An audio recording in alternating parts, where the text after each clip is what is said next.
So hello everybody, I'm Bebe with Lutron. I want to ask how many people have heard of Lutron before? Oh, that's really good. All right, that's better than I was expecting.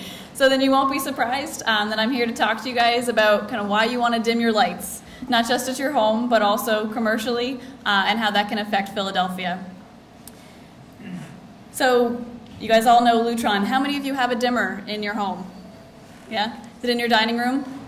Probably, right? Yeah? Use it for your holidays, make that dinner look extra delicious, right? So we want to try and expand that from the dining room into other places within your home, and again, to other places within your workplace and throughout Philadelphia. So what most of you may not know about that dimmer is it doesn't just provide the ambiance, but also we want to focus on the side of energy savings. So every time you dim your lights, whether they're incandescent, fluorescent, LED maybe, you are saving energy. So that's the real reason we want to do that. So that 50 years ago, Lutron invented the first dimmer, which is why we're here. And it was both an energy saving and ambiance enhancing device. But we've really moved outside of your dining room in those 50 years. As you can see, we've got 15,000 products in 80 different countries. But why do you care, right? So one of the big reasons, we're local. We have sales offices around the world, but our headquarters are actually in Coopersburg, an hour up the Northeast Extension from here. We do manufacture there. All of our engineering, all of our business functions take place right here in Philadelphia. However, maybe more importantly, right, is that we want to focus on saving energy, because that's an issue that really relates to everyone. You can see the US is the biggest user of energy, but we certainly don't lead in population size, right? So that's something that we all need to be aware of and conscious of and hopefully try and change. So instead of thinking of the problem of using too much energy, here we're talking about what our opportunity is. So buildings, certainly our biggest opportunity because that's the biggest user of energy. Within a residence, we want to focus maybe on turning our heat off during the day. But in a commercial space, our biggest opportunity is with our lighting. So we want to figure out ways to control that. So what is light control? Well, you can see that it really makes up two things, right? There's electric light, so we want to figure out how to either dim that or turn that off, but we don't want to be left in the dark. So we need to combine that with daylight, right? And reach that correct balance so that we can do all the activities we need to do.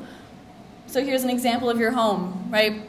So light control can be as easy as those window coverings, making sure that you're getting as much light into the space as you can without sacrificing quality or privacy. Could be a dimmer in your TV room so that you can watch that movie just like you're in the theater. Could be an occupancy sensor in your laundry room, so when you walk in with a laundry basket, the lights turn on. Lots of opportunities. But again, our biggest one is probably commercially. These are all examples of buildings within Philadelphia that we've used lighting control products to retrofit. So they're all existing buildings that have been occupied for a long time, and we've gone back in to figure out ways to reduce their utility bill through lighting. Other examples of new buildings, right, where they were designed around sustainability, designed around saving energy through things like lighting controls. So let's talk about some of those strategies that all of these buildings have used. So I bet a lot of people here do work very hard, but I don't think all of those offices are occupied at night, right? Probably not. So some of the strategies we can start to use are occupancy sensors, where when you walk into a space, the lights turn on, but when you walk out, the lights turn off. And let me say, we have come a long way from needing to wave your arms, right, to turn the lights back on. So keep that in mind. But the one big thing we've seen, and the whole country has seen, is there's one problem with that. You're turning on the lights. So now there's a lot of people using vacancy sensors, where you have to consciously make the decision, do I need my lights on? Is there enough sunlight in this room that I don't have to flip the switch? It'll clean up after you and turn the lights off, but that's another way we can save energy. With that same strategy, if we have enough light in the space, we can actually dim the lights based on that daylight. So we can have the exact same amount of light on your surface so you can be productive, except that we're saving the energy of the electric light. Right, so lighting control is all about balancing electric light and natural light, which of course is key to have shades involved in that picture, right? Because how many people put their shades down in the morning when the sun's coming in and don't really raise them again? So we want to make sure we're thinking of all of these things, trying our best to save all of that energy.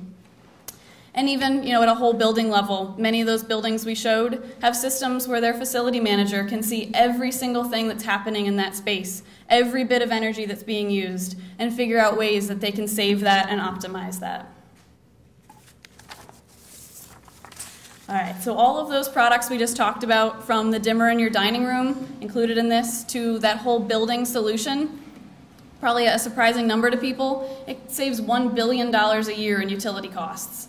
And that's just the tip of the iceberg. There's a huge opportunity there to save even more money and even more energy with lighting control products, and especially in Philadelphia. So if anybody's heard of the EB Hub, they're located in the Navy Yard. They're established by the U.S. Department of Energy, and they're a group that wants to improve energy efficiency in buildings, and they want to promote regional growth. Those are their two pillars. So their energy efficiency goal is their focus right now. It's very ambitious. They want to reduce the energy usage throughout the U.S. In commercial buildings by 20% by 2020. And that's a big deal. It's a big number. And they're working on ways that they can standardize a model for all of those buildings to go after. And that's all happening in Philadelphia with a mix of research universities, industrial firms, government labs, and the local community. The EB Hub is also trying to foster job creation here, both through their hub in the Navy Yard, but also through this generation of retrofits into buildings. And that'll contribute, they estimate, $618 million into the Philadelphia job market, which would obviously be great. So what's next for Philadelphia is hopefully having all of our buildings, both new and old, saving as much energy as possible, which will save us as much money as possible, generate more jobs, and really just make Philadelphia the example of a sustainable city for the rest of the United States. So, thank you.